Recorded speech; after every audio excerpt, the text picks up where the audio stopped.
So this is On the Job podcast, Marty. It's called Labor and Politics in Boston for Local 103.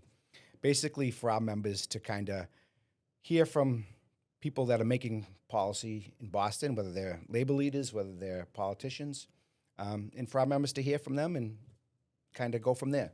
But I did ask ChatGPT when we first had the idea of coming up with a podcast, Labor and Politics in Boston, who would be the best first guest for Labor and Politics in Boston? And you'd be shocked to know that it was you that ChatGPT said. So yeah, it's pretty awesome. Well, Yeah. thanks for having me today. It's exciting. I love being here at 103.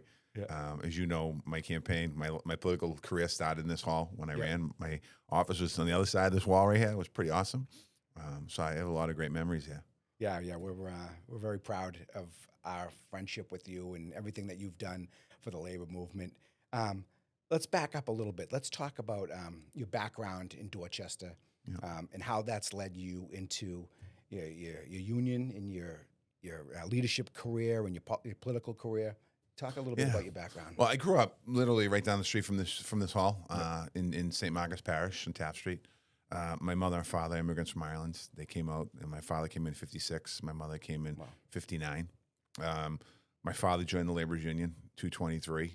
They were in South Boston at the time. My Uncle Pat was part of the union as well. And, you know, I grew up in a family that you were a union member. I grew up in a family you were a Democrat. Obviously, a lot of talk about Kennedy in my house because my mother and father both remembered President Kennedy. And I grew up listening to at the kitchen table. My Uncle Pat would come over on Sunday nights with my Aunt Nappy, and they would talk about the hall, the union. And they would talk, at that point, there was a lot of unemployment. So I'd hear them talking about people taking layoffs so somebody else could get hours for health care and things like that. They weren't really worried about pension. So I grew up in a working class neighborhood. I went to St. Margaret's Grammar School. I went to Newman Prep High School.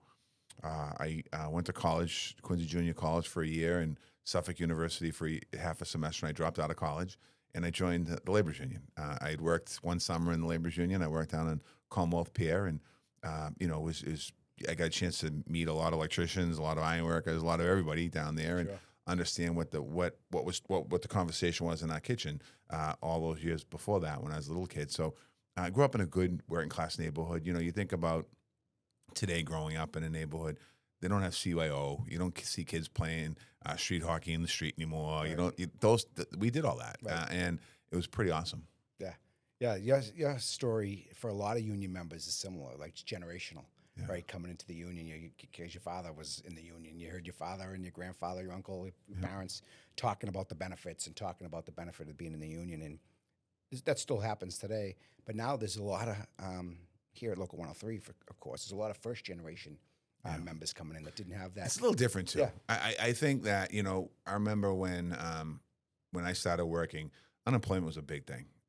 And I know you have a little bit of it now, and you know, you had some prior to 2011 back then, and it's a tough time. But if you don't go through unemployment and you don't go through tough times, I don't think people fully appreciate what a union's all about because they do fight for you, and it's a hard thing. But they're always looking for more jobs, and I think the generation certainly that came in since we came in, most of those young guys and guys have been working pretty much consistently through. There is some unemployment now, which is tough, and it's tough to deal with. But that was the norm back when, 50 years ago, 40 years ago, 30 years ago here at these union halls. And I think that sometimes, you know, we got to return back to our roots a little bit. And I'm not saying the roots is unemployment, but it's kind of like, you know, you know that times are tough when there's unemployment, but the hall's there for you. And then, you know, the hall also, when somebody gets sick, family member gets sick, or a member gets sick, or a member's kid gets sick, the hall rallies. I mean, everyone rallies. They do collections on the jobs, and they do things like that. And, you know, you have this brother and sisterhood that no other industry in the world has. You don't have in the private sector. You don't have it in the non-union sector. You only have it in the labor sector. And really the building trades even more so. It's just amazing how when people need help, people rally around each other. Yeah, you're absolutely right. The way people come together in the union when there's someone in need. Yeah, I mean, when I was labor secretary, I love going to union halls, and you know, and I go around and see all the union halls. They all look the same. They're all the same, you know, and you know, it's just amazing. And when I talk to younger members, I don't sound like an old man now, but I'm getting older. You know, when you walk in the union hall, the benefits that you get aren't because of you. look on the wall, find a charter. Out here in the hallway, you have a charter, 103 charter. That's right. Those men on that charter, and those names on those charters in every union hall in the country, those are the ones, they had struggles. They had real struggles. They didn't have 40-hour work week. They didn't have time off. They didn't have wages. They didn't have health care. They didn't have pension. They didn't have annuity. They didn't have training. They didn't have all the things that we have today.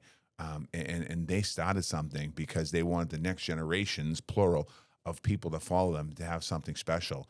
And God love them for doing that because they've given us all something very special. Absolutely. Thank God for that. Like this year leads me into this year we're celebrating 125 years.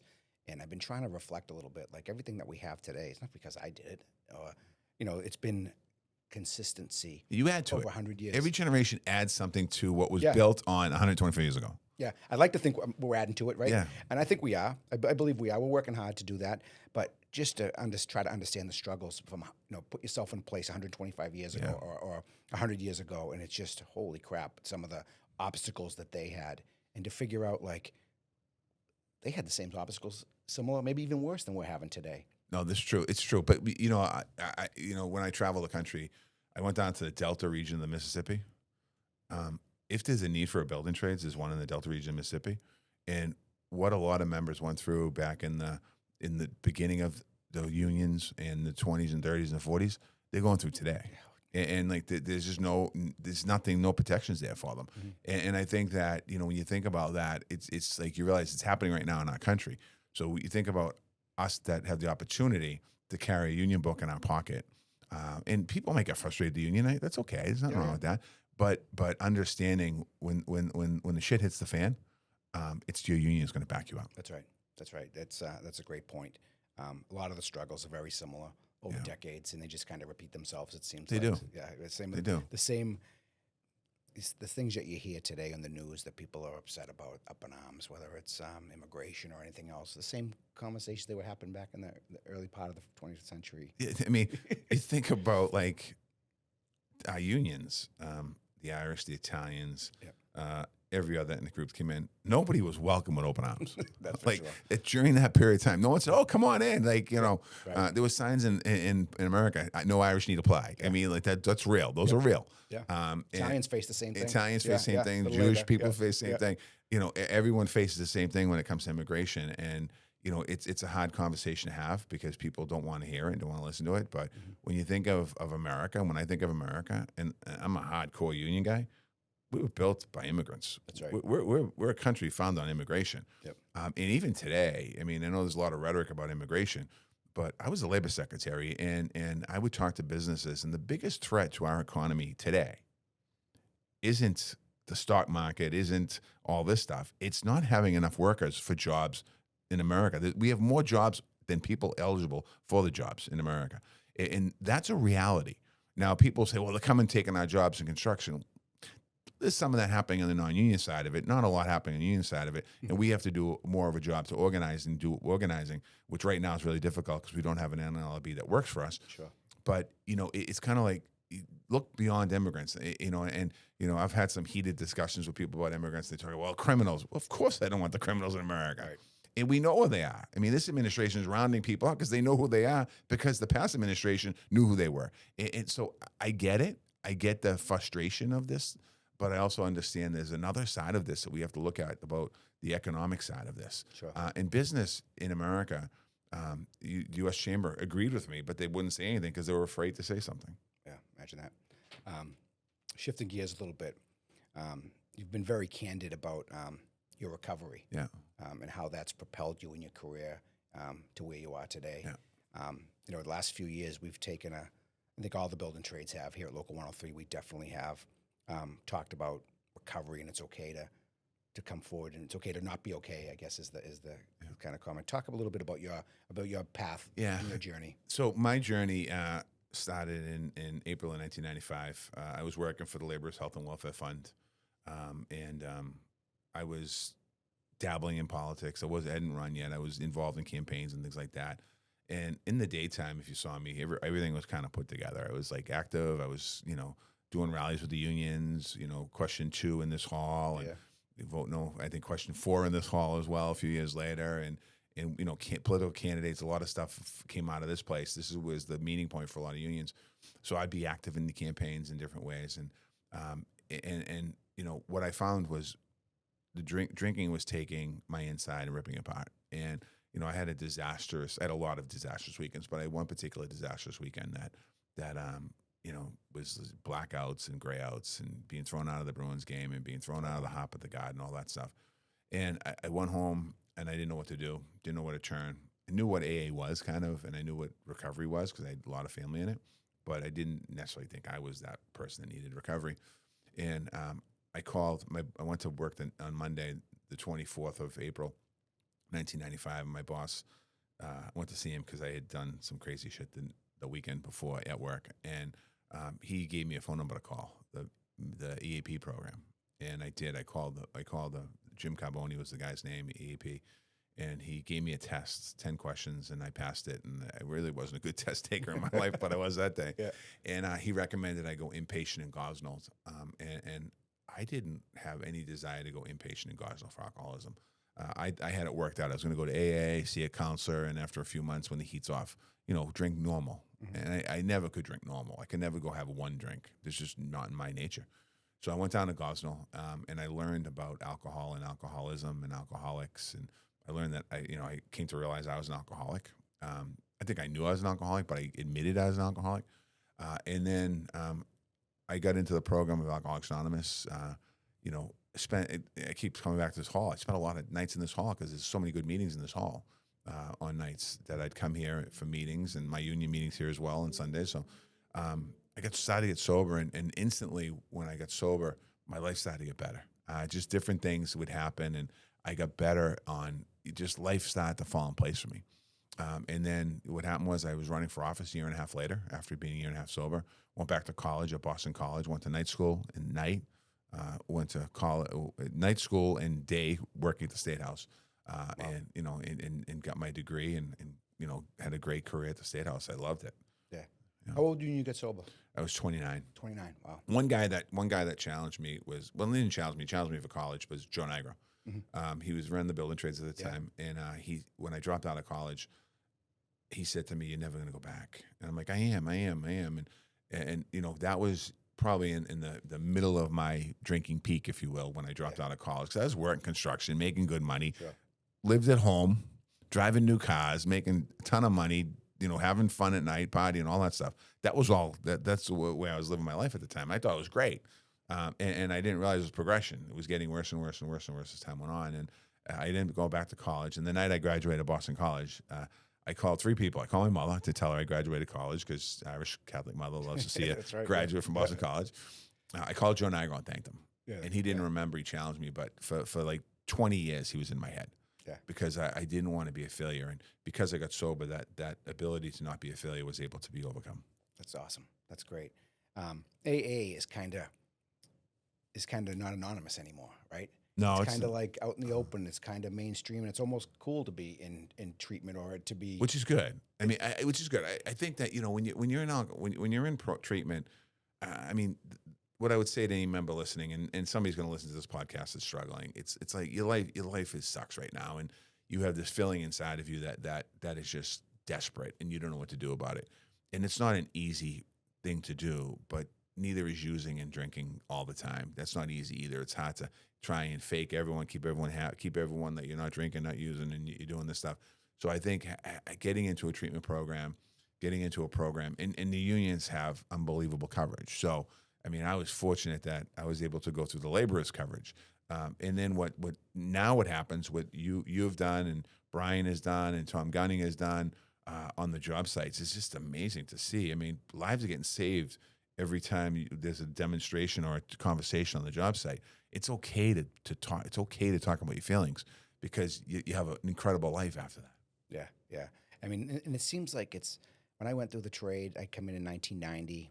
Worked through the trade the early 2000s, and I don't ever remember like anybody literally dying on the job from drugs or drinking. Yeah. And it's almost like it's become every so often you're hearing somebody found at a porta potty or ODing on the job. The pills were a game changer, and then it led to heroin and crack and crystal meth. And it's just really, it's sad too, because it's really hard for families. And the alcohol, you try to hide the alcohol, but the drugs, I mean, it's just, you just devastate your family. Yeah. And you tear your family apart. And there is an answer. There's no question about there's an answer. I'm just living proof sitting right here talking about you and what I've been able to accomplish after getting sober. I mean, I did a lot before I got sober, but after getting sober, it's just crazy when I think back on how grateful I am. It's all because of Alcoholics Anonymous. If I didn't have that, I mean, I'm not on the podcast with you right now. Yeah. Wow. That's awesome. And having seeing young kids come through the trades and some of the challenges that they have out there, like you said, the pills and the other drugs that are there, not just alcohol. It's scary, and it's good that it's not anonymous anymore. That people know that they can go somewhere, get some help. No, it's true, and it's there. I mean, if you're a member of Local 103, there's a meeting in this hall 5 nights a week. Yep. Right, maybe 6. Yeah. If you need help, just call Lou. Call the office. Yeah. Call somebody. There's somebody here working on it. If you're a member of another union and you're paying attention to this podcast, a lot of unions now have people working specifically, former members or members, not former members, members that are in recovery, working on these issues, which is just, there's so many tools in the toolbox that are there now that weren't there 10 years ago. Yeah. Yeah, you just saw Jay coming in. Yeah. Jay's taken over that here at Local 103. Yeah, I know. Used to be Chuck Monahan, who did a great job. Yeah, I remember Chucky in the hall down here. Helping a lot of people. And now Jay's kind of taken on that role, and they have these Sunday morning meetings, and they're different. They're sobriety meetings. They're not AA, so to speak, and they have a lot of fun with sobriety. Yeah, I saw Jay at an event with the DA in Middlesex County, so he was front and center, front row. He actually spoke. So you think about that we're getting recognized now, the building trades, for what the building trades is doing in this particular area. Yeah, it's awesome. Talking about the building trades, you led the building trades for a number of years. Talk about your time in the building trades and how that transitioned you and got you ready to become the mayor of Boston. Yeah, it did. It really did. I mean, so 2011, Jimmy Coyle announced he was leaving down at the Mass State Building Trades Convention, and I spoke there as a state rep. And when I was leaving, a couple of locals grabbed me and said, "You should go for that. You should go for that." Never once in my life thought I should be the head of the building trades in Boston. So what I did was I came back and I talked to my cousin Marty, and I said, "What do you think?" And I said, "Listen, I'm going to call the unions and I'm going to say that I'm interested. But if any of the business agents are going to run, I'm not going to run because I'm out of left field." So I called everybody, and no business agent at the time was thinking of running to fill Jimmy's spot. So I became the head of the building trades, and what it did for me was it just taught me a lot about the other side. I knew that non-union contracts were out there, and I had some relationships with people, but I didn't fully understand it. And I took the job as an opportunity not to go beat up the non-union developer, but to build a relationship with a non-union developer so we get jobs from them. Right. And why don't they use us? And why do they stay away from us? And how do they stay away from us? And being in that role, I learned projects, how they work. I learned how the financing of projects worked. I learned about the importance of growing business. I had a chance to learn the other trades. I knew all the trades, but I got a chance to understand what 103 wanted as compared to local 4, as compared to the laborers or carpenter or whatever it might be. Carpenters not part of the building trades. They should be. Well, just throw that little one out there right now. Yeah, right. But so it really prepared me in a way that I wasn't prepared. I had the political background, being a state rep. I had the working background, being a laborer. But having the knowledge of the business background helped prepare me to run for mayor. That a way that I never would have understood if that didn't happen. So being the head of the building trades for a couple of years was really important to me. I was at a point, I never said this, but in 2012, I was thinking about where my future is. And, Mayor Menino at the time there was no sight of him retiring. And I was like, okay, he might not retire. And I'm running the building trades. I'm a state rep. And I was making a decision, which way do I go? And I was probably thinking of taking a full path into the building trades and just being the head of the building trades and seeing where that takes me in life.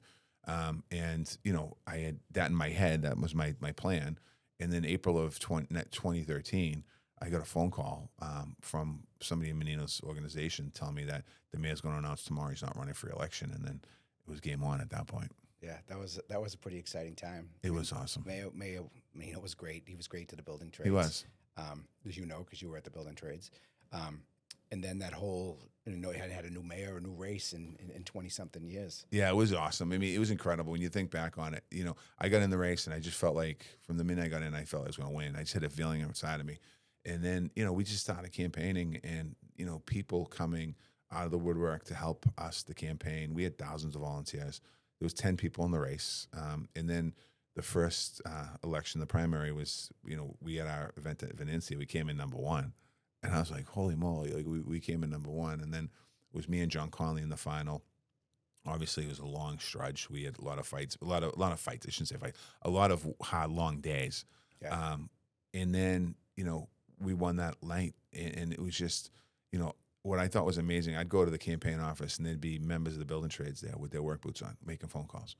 And Laurie would tell me afterwards that, this guy comes in every night. This person comes in every day, like every day. Yeah. And I knew them, but I didn't know them. You know what I mean? Like some of them I knew really well, some I didn't know that well. But people put their trust in me. And it was just amazing to see that happen. And it wasn't just building trades, it was a lot of different people. And the night I won the election, I was sitting we were at the Park Plaza waiting for the results to come in, and I was up by 2,500 votes with 13 precincts left. And I was like, I kept asking, is Savin Hill 1310 in yet? 1310 in there. Finally, they said it's not in yet. And I sat down, I looked at Laurie, we're going to win. Just because I knew they were going to give me a big vote there. And so I was announced the winner, and I just sat there. I didn't know. I'm like, holy shit, what do I do now? Like, and everyone's jumping around, and I was like, what do I do now? Like, Laurie goes, go to work. Yeah, right. So it was pretty awesome, though. And being, in that race for mayor, the Boston Globe beat me up a lot on being a union member. Mm-hmm. Shame on them. Yeah. And we had a conversation in the headquarters. What do we say about that? Like, he's a union stooge, going to ruin the city, going to ruin this, going to ruin that. And I said, we're going to wear it as a badge of honor. And the Globe just pounded me saying I was going to run the city. And if anyone from the Globe's watching, yeah, we did a shitty job. 7 years, AAA bond rating. We had about $50 billion worth of development. We built about 60,000 units of new housing. We did so much as a union person, being the head of the city of Boston, which is amazing. Building trades person on top of that. Unbelievable job. Those things you're talking about when you became the mayor. But there's something about, in a smaller scale, running a local union, you get elected, and you're elected. There's no different, right? But you get elected, and the trust that people put in you that you just spoke about, it's something that really just energizes you and makes you just really want to just run through walls for those people that really supported you, and you want to prove them right that they voted for you and they supported you. There's no difference between you and me in elected office. There's no different, and it is you campaign, you go out, you do the thing, and you get elected. And I think what's hard though sometimes is the membership or the constituency, however you want to call it. They question our decisions sometimes on our leadership. And sometimes people don't know the full picture. Sure. And you have to make decisions based on what you know in front of you at the time. And what I say to people is don't lose trust in your leaders, because they're doing the right thing. I mean, I see what you've done here at 103, and like I've talked to your general president, I've talked to people in the country. You're a leader amongst leaders in the labor movement, in the building trades, in the labor movement all across the country. I've watched what you've done, and it's just amazing to see. And there's going to be times where we all get second guessed, and even watch this podcast. People yelled at me about they're yelling. They might stop yelling now about the immigrant stuff, but they're about something else. But it's just there's nothing like it. Representing people and fighting for them every day. It's just like I miss that. I mean, I do it now at the PA, but I miss it on the bigger scale. Sure. What would you think is your biggest achievement for the people in the neighborhoods of Boston as your time as mayor? Oh, no, there was a lot of things we did. I mean, I think we built the first new firehouse in 40 years. We built housing developments. Right now, we're seeing Mary Ellen McCormick that's being built now. We started that project. It was awesome to see it going. We were able to complete Old Colony housing development. Menino started that with Steve Lynch. We were able to complete that. Still going. We have Charlestown still kind of moving on. So doing stuff in public housing, I think, is important. Being able to have a good, strong fiscal city, leave the city in really strong fiscal shape, having lots of development going on in the city. I think that's important. You have to have, I'm a little upset today because you don't have a lot of development going on in the city. And you need to have development because everything you want to do in the city, whether it's cleaning streets or whatever it might be, building new schools, building new playgrounds. We built a lot of new playgrounds. you need revenue, and to have the revenue, you need development. To have development, you need to have support. And I hope this administration starts to think that way a little differently about this, because the business community is not our enemy. They can be friends. I mean, there's times where we fight the business community, but they can be friends too. They're not enemies. So I think that, and on the philanthropic side, the business community does so much in Boston. I can't tell you the amount of organizations that I've been to that, if it weren't for the business community in Boston, and labor in a lot of ways, they wouldn't be around. But I think my biggest accomplishment, it's hard to say what the biggest accomplishment was. I mean, I just think, there's a lot. There's a lot. A lot I could say. And it wasn't me. It was administration. You're humble. You're humble. But it's awesome. I just love. That's why people love you. That's why being out with people being out in the community is great. Yeah, what I admired most about you, and I try to follow your lead a little bit as a leader. How accessible you were to the people of Boston. Like, I think someone said it. I'm not sure who said it, but I think everybody in the city of Boston has Marty Walsh's cell phone number. They still call. Yeah. I'm sure they do. But that's so admirable. The people that you work for, the people that you lead, feel like they have that connection with you, that they can just call you and say, Marty, fix my pothole, or my power's out, or whatever the deal is. But if you're not all in on the job, don't do the job. Right. You got to be all in. Right. And it's not one of those jobs you can kind of do. Yeah. I mean, it's just I know how you operate here. It's like Saturdays, Sundays, you're working. I mean, you got to be all in, and that's people. I don't know if they expect that, but that's what I expect myself to represent people do, and they should have access to me as well. Yeah, so admirable, really is. That's a true leader. That's true leadership right there. For any leader to be able to communicate with the folks that you represent. What would you consider one of your biggest challenges when you were the mayor? That maybe that you didn't get to, or that was the most difficult? Well, a couple things. One is, a challenge that was worked on, which I'm proud of, is reducing. I don't want to say I'm reducing crime, but getting people off the street that were involved in gang activity. We created a program called Operation Exit with the building trades, and we were able to take a lot of. We were able to create a lot of opportunity for young people to get into the trades that were involved with gangs or guns or whatever it might be. And I think we're seeing some of the benefits of that today with the low crime numbers, of taking those players off the street and making a difference in someone's life. And I've talked to many of the people that got into the trades, and they're beside themselves. Their own homes, they have families, they have cars, no trouble. It's just amazing. So I think that's one of the biggest things that I'm proud of that we did.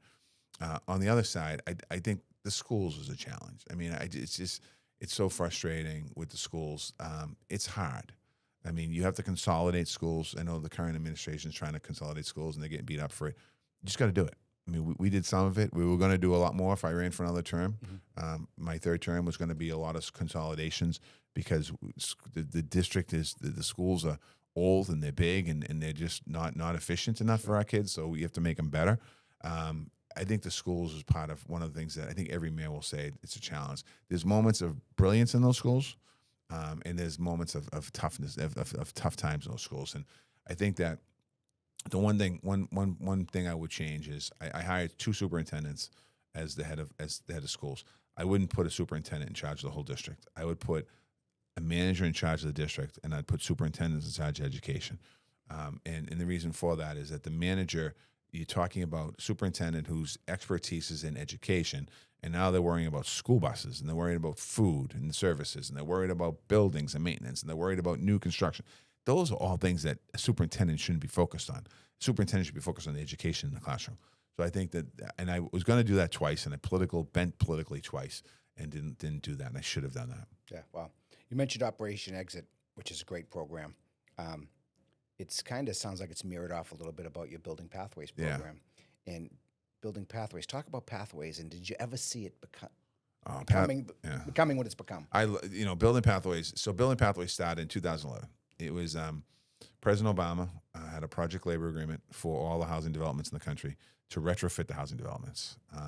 You guys had a lot of work in a lot of those buildings. No, absolutely. And in that, it had a clause that said that we have to create a program for opportunity inside the building trade, whatever the clause was. So I asked Jimmy Coyle, have we ever had this before? He said, yeah, the Big Dig. I said, well, where are all these people that came into the big day? He goes, well, there's a file there somewhere. And there was no formal program set up to have entry into the trades. So I sat down. I'll never forget. I was at a managers meeting, and I started talking about building pathways, and we're going to do this and do this. And some of the trades look at me like, what are you talking about? We have plenty of people coming in. We're full. But eventually all the trades bought on, and they all signed the document. They all committed to taking young people that came in through the housing development, through a program into the building trades. Brian Doherty is a laborer, and I asked Brian to run the office for me because I'm like, so me and Brian started off on this journey, and then you and other guys that weren't managed at the time were involved in this process, and seeing so many cohorts, they call it, of people that are from building pathways in the unions now. It's amazing, and I think that again, no other sector has this direct entry into a union. Nobody else has it. And when I was in Washington, we would talk about apprenticeship programs, and I would talk about building pathways. And the first few times I talked about it, yeah. Then they looked into it, and they're like, oh, my God. And the vice president being one person, she said, this is unbelievable.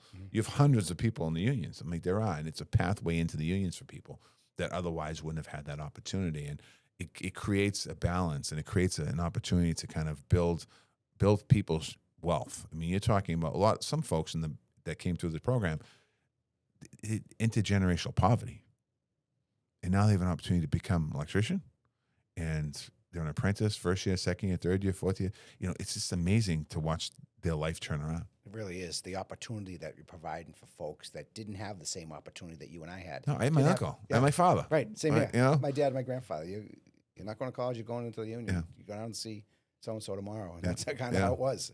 And now we're providing opportunities for folks that didn't even know the building trades existed. I know. And see these kids come in and then see them graduate and get their license and see how proud their families are. We have graduations here with kids that came in through pathways, and they go through our program and they graduate and they come with a license and a ticket in their pocket. And they got about 20 people here with them. Their whole family is here because they're so proud of their accomplishments. It's amazing. And people still try to beat us up. I read the paper every now and then. I'm like, come on, like we're the only ones reaching out to get people into the trades, and don't pull that nonsense. Yeah. I know that Frank Callahan will write letters to the Globe. I'm like, don't even bother. Right. If they had an opportunity just to come down and just watch a graduation or talk to a person that came through a program, apprentice program, and that is now a journey person.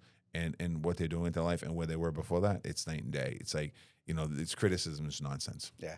Show me an industry that has not struggled with diversity. Yeah. I mean, please. Come on. You want to pick on the building trades? We're the ones that actually... And most of them haven't done anything about it. The building trades are doing things about it. Absolutely. They are doing something about it, which is and great. Not just today. This started 2011. This is 13, 14, 15 years ago when the trade started to think about how do we do things better. Yep, and seeing those families here. Yeah, it's amazing. It is amazing, and now it's starting to bear fruit, and it's great. Great job with the pathways. We're very committed to pathways, and we love having those graduations here, and we love seeing those folks enter into our program. No, it's great. The pride. Those kids are here. They're on time. They do a great job.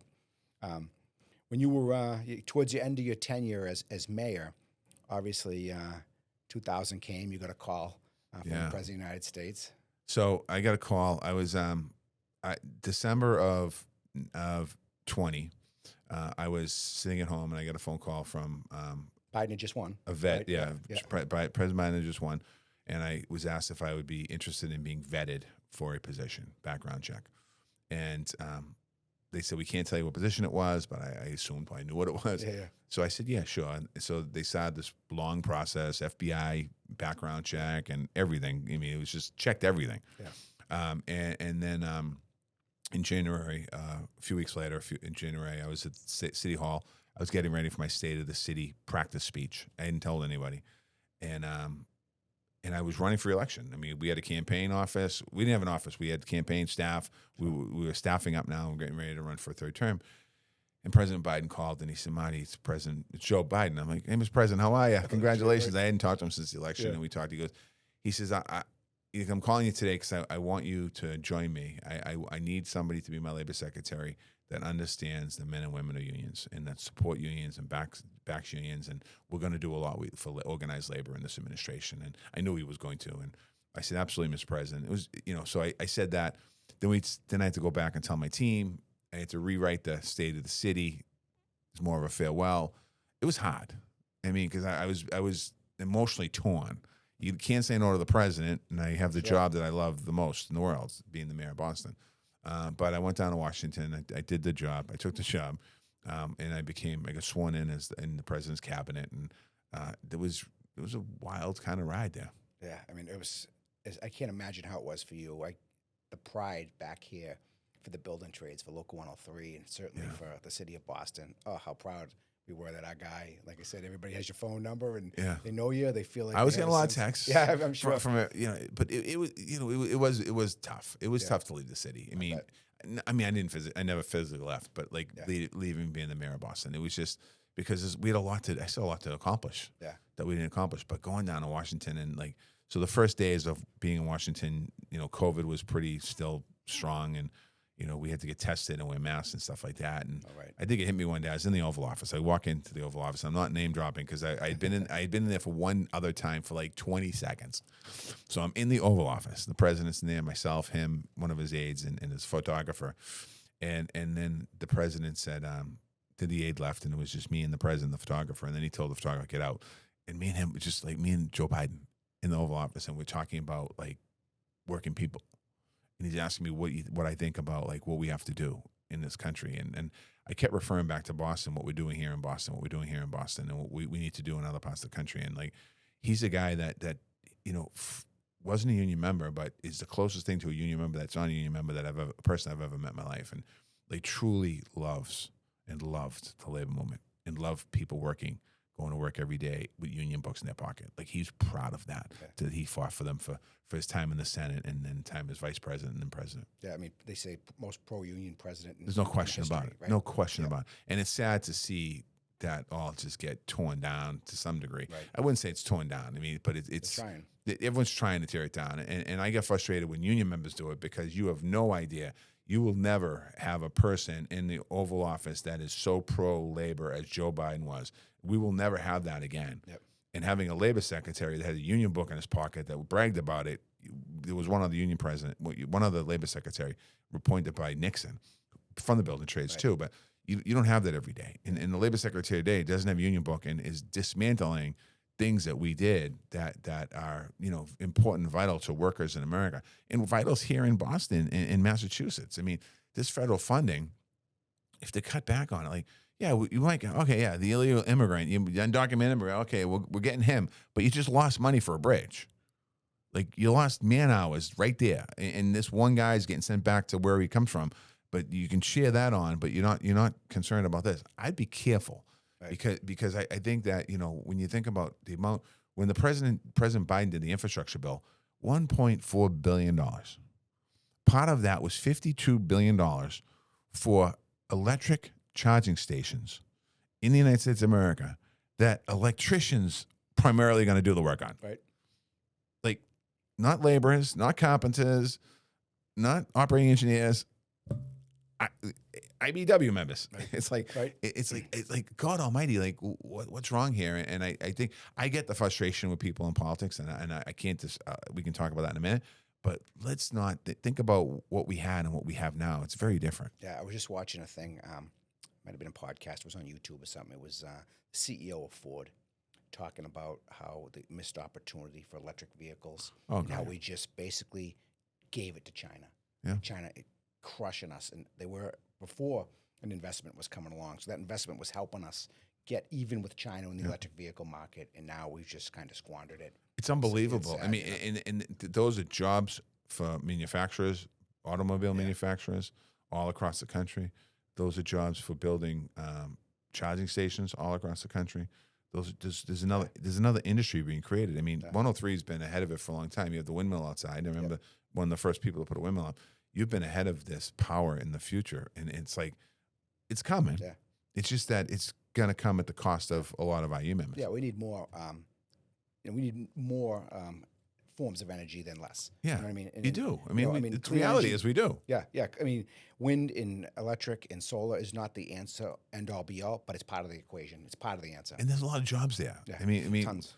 I was in Dayton, Ohio. I think it was Dayton. It was Dayton, Ohio, and they were doing a solar panel factory, and only one in the country that builds them this big, we have to buy them from other places. Like we're building this stuff in America. Right. Like we need to build in America and buy in America more than we have. And President Biden did that. And he talked about that. And, you know, you want to start looking at the current cabinet and where some of those, they represent companies and where their jobs were outsourced to.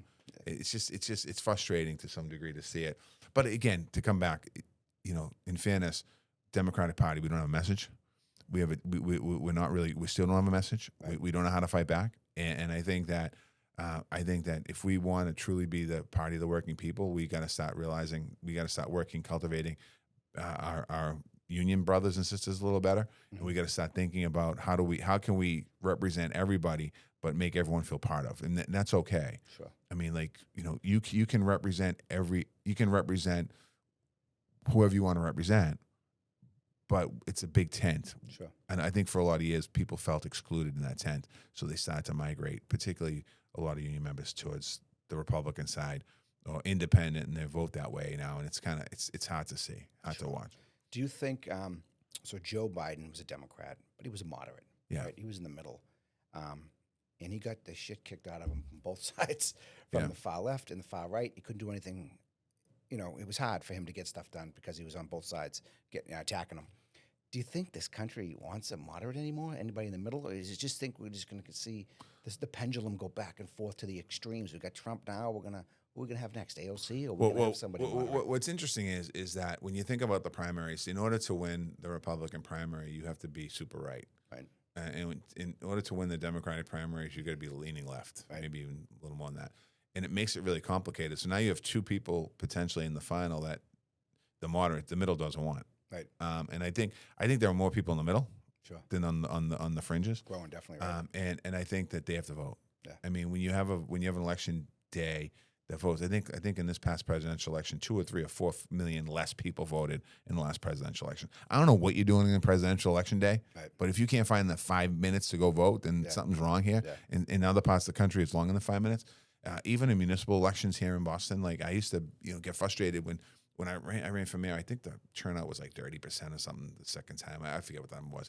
And I'm like, God, I'm making decisions based for 800,000 people, and 30% of them decided to show up and vote today. Right. So people got to go out and vote. I mean, you got to go out and vote. You got to be active. And I mean, it happens in union halls. I mean, of course it does. Yep. Go to a union meeting and you have 10%, if that, of your membership at the meeting. Well, there's 90% out there have opinions. Well, come to the union meeting, listen, see what's going on. It's like, I used to get frustrated with that too. And I'd go around the country. The labor secretary's coming to a union hall, going to speak to the members, and I'd ask them, how many members you have? I have 500 members, and there's 50 people in the hall. I'm like, this is crazy. Right. Like you got to come out for this stuff. Yeah. You can have an opinion. Everyone has an opinion, but you got to come out. So, but it was hard to watch President Biden get beat up by both sides. Yeah. And the Republicans were masterful at just tearing him apart. I mean, I don't know where the Democrats are at the current moment. I'm really not watching much tearing apart going on. Yeah. And I'm not saying you necessarily have to tear apart. I mean, that's my style is more. I try to be more work across the aisle, and build relationships there. Yeah, you said that what they gave you as a crutch when you first ran for mayor, right? They said you're too pro-union, you can't be a good business leader, and you turned that around and became a great advocate for business and labor, and kind of tied that all together. We did that in labor secretary. I mean, I reached out to Republicans.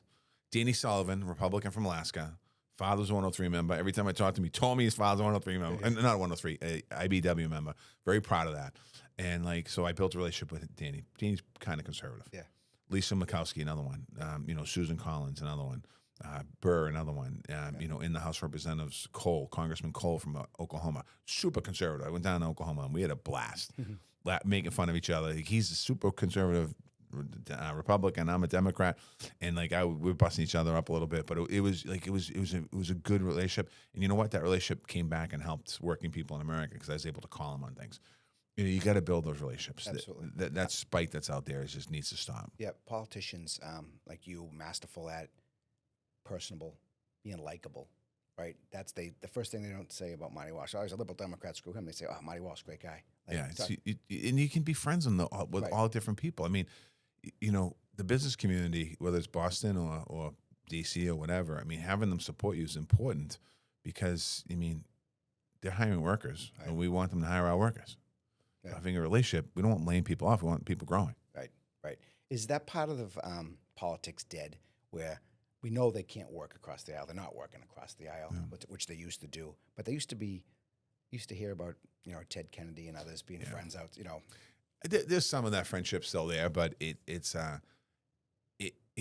I'd go to hearings and I would, I'd be at a hearing and they'd be on the podium, or dais, whatever they call it, and there'd be some people would be hammering away at me. I'd be just laughing inside, like thinking, what a joke this person is right now, thinking like what he's doing or she's doing right now to me is like getting me mad or getting momentum.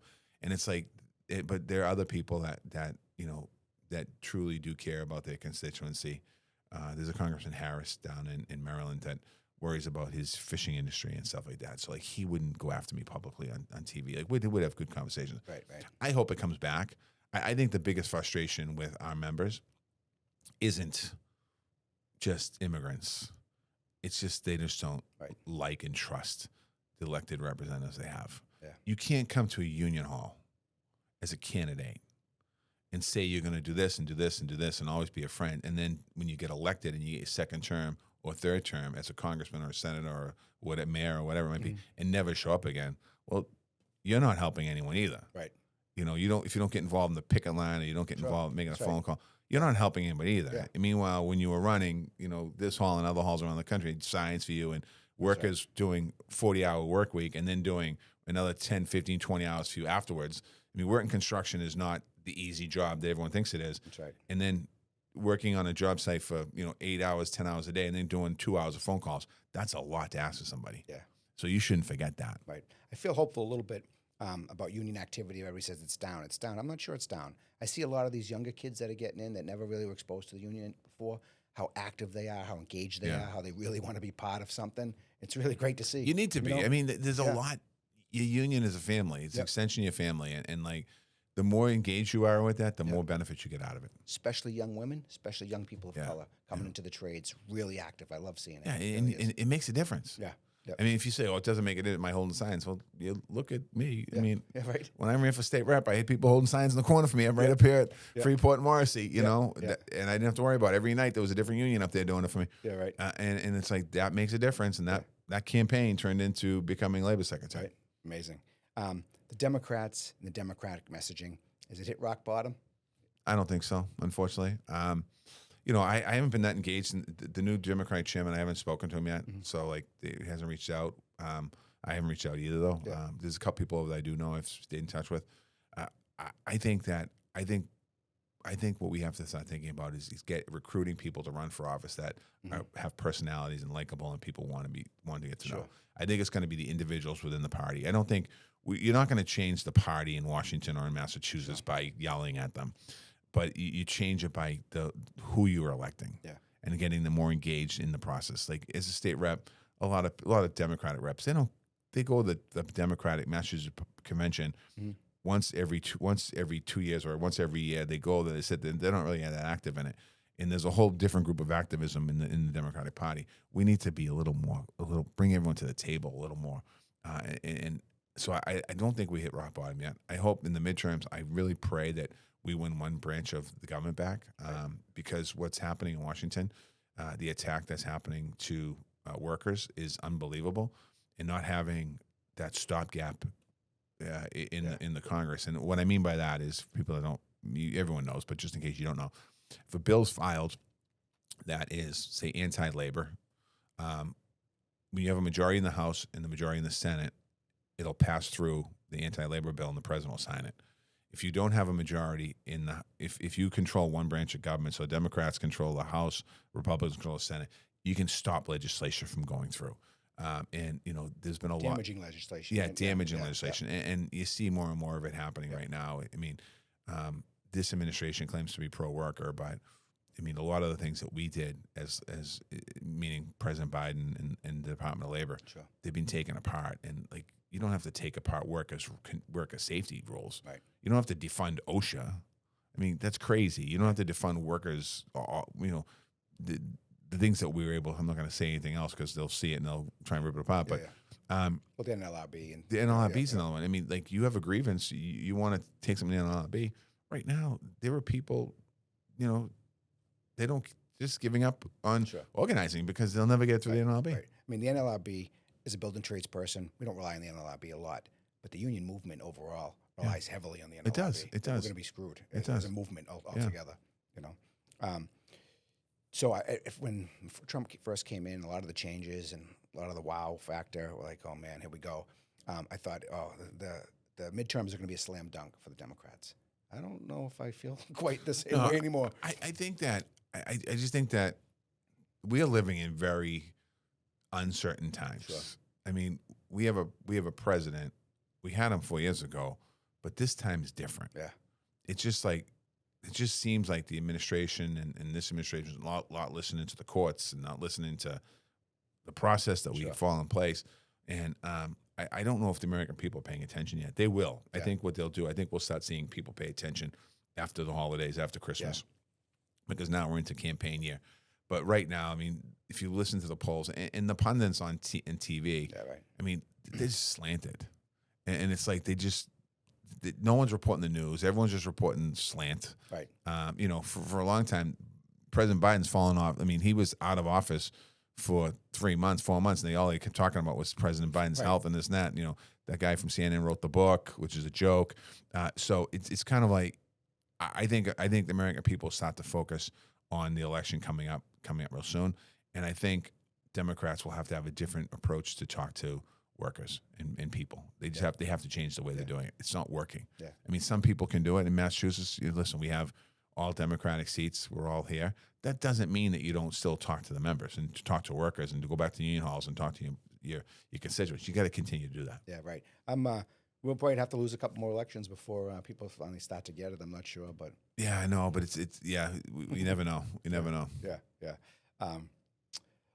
You transition now to your new gig from labor secretary to NHL Players Association. So sounds like a real exciting job. It's a pretty exciting job. Yeah. It's very exciting, and but what it is, it's back to the union roots, and a lot of people don't like. So the Players Association is the union for NHL players. Yep. And everyone thinks NHL players, glamorous glory, makes tons of money. Not everyone does. Everyone thinks they're superstars and the heroes, and a lot of them are. But there's challenge. They have challenges. They have pension challenges. They have healthcare challenges. They have challenges with their salary. They have challenges with their training. They have challenges with when you think about like what happens at the Garden. We have 103 members work on the Garden. We have to make sure good ice conditions for the safety of the player. So there's a lot that goes on behind the scenes there. Not every player is a millionaire. Not every player plays a long career like a Pasternak or a Brad Marchand or Connor McDavid. A lot of guys are 2.5, 3 years. Their career's over. They never made any money, and they've spent their entire career up to that point. Now they're 23, 24, and they've done nothing but play hockey. So now we're working on training programs to help them think about what's next after hockey and working a program called Unlimit. I go around during October to December. It's called Fall Tour, and I meet with each team individually. It's my union meeting. I get 23 players at the meeting, and we talk about the union, and we talk about different things and about what's going on. I talk a little bit about, they'll ask me a lot of questions about what's going on in the country, politics, Washington. They'll ask me that stuff. But so we have our union meetings once a year, and then we have an executive board like you do.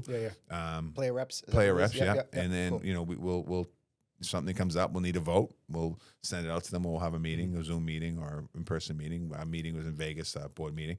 Oh, cool. 3 days. It was pretty cool. It's running a union. Yeah. And it's hockey too. Yeah. So people make fun of me, but it is hockey. But I don't, believe it or not, during the season, I don't see a lot of games because a team wants to generally meet on the road. So we'll fly to, Buffalo. We'll meet with a team in Buffalo. And then the next night that team's playing in Buffalo, we're off to another location. Yeah. You mentioned a couple minutes ago the average player. I mean, nobody's worried about the millionaire top goal scorer. Those guys are doing great, right? The other folks that do need the union more in a pro sports level, those 2 or 3 year, turnaround guys. What's kind of the structure for those guys for health and for pension for guys that aren't going to be in the league and make millions of dollars? Yeah, well, the pension is you get 10 years, play 10 years, 80 quarters. You're vested for a pension. So a lot of these guys will get maybe 2 or 3 years. Like they're up and down too. Sure. They're up. So there's a when you're up in the NHL and you go down the AHL, then when you go down to the AHL, they send you down tomorrow. Mm-hmm. Now you're on AHL healthcare. Yep. They don't have a pension. They come back in the NHL. Every game they play counts towards their pension, and they get the healthcare when they come up. When they leave, if they just leave, they have an option to buy into the healthcare to keep it going if they're playing on an NHL roster, but it's costs Sure. anywhere from $15,000 to $30,000. So a lot of players can't afford to keep the health insurance. Wow. We just did a collective bargaining agreement. We're able to get a subsidy for a player when they retire. So when they leave, $10,000 subsidy, so they can stay on the lowest plan. Same with the pension. Like they'll get it prorated somewhere down the road when they're 65. If they take it early like ours, Sure. they get whacked by the feds. So a lot of it's based on same as the building trades. You work, you get laid off. You're worried about that period of time. You're not playing. You're not working. right. You're not playing. You're not getting your accrued hours. You're not getting your health care. You go to work. You're getting accrued hours. You get your health care. You're trying to get your pension credit. It's the same dynamics. Yeah. For the guys that are getting 10 years or more, the superstars, what do you think it is? 50-50 in the league? 50 make it, 50 don't? No, I think every year I that's the right number. I think it's like 150, 200 players. Every new players come in every year. So the league's 750. Yeah. So 750 players right now. Oh wow. With potential expansion going on. So you have a big turnover in every year coming in. So you have a lot of young guys and young players. I'm actually going to the rookie orientation today. Oh, cool. I'm leaving today. I'm going down to Washington. So we talk to the rookies in orientation in DC, and then we have the player orientation program in Virginia for 2 days. We explain like about finances and suspensions. They get a kind of a crash course in NHL and PA stuff. Sure. This past year, NHL year, was really an exciting year for the NHL. Maybe not so much for the Bruins. They're on a kind of a rebuilding thing. But between the Ovechkin goal chase of Gretzky and then the Four Nations stuff, talk about some of that stuff. There's exciting stuff coming in hockey. Yeah. I mean, the Four Nations was something that we at the PA started talking about as soon as I got there. Players wanted to play an international tournament, and so we were able to work an agreement out for the Olympics, get players back into the Olympics for 2026 and 2030. We were able to get the conversation of a more consistent World Cup on the docket. And then leading into the World Cup, we didn't have enough time to pull off a full World Cup. So we decided to do the Four Nations tournament. And it surpassed anyone's expectations. And, so you had this tournament, which was in Montreal and Boston, which is pretty cool.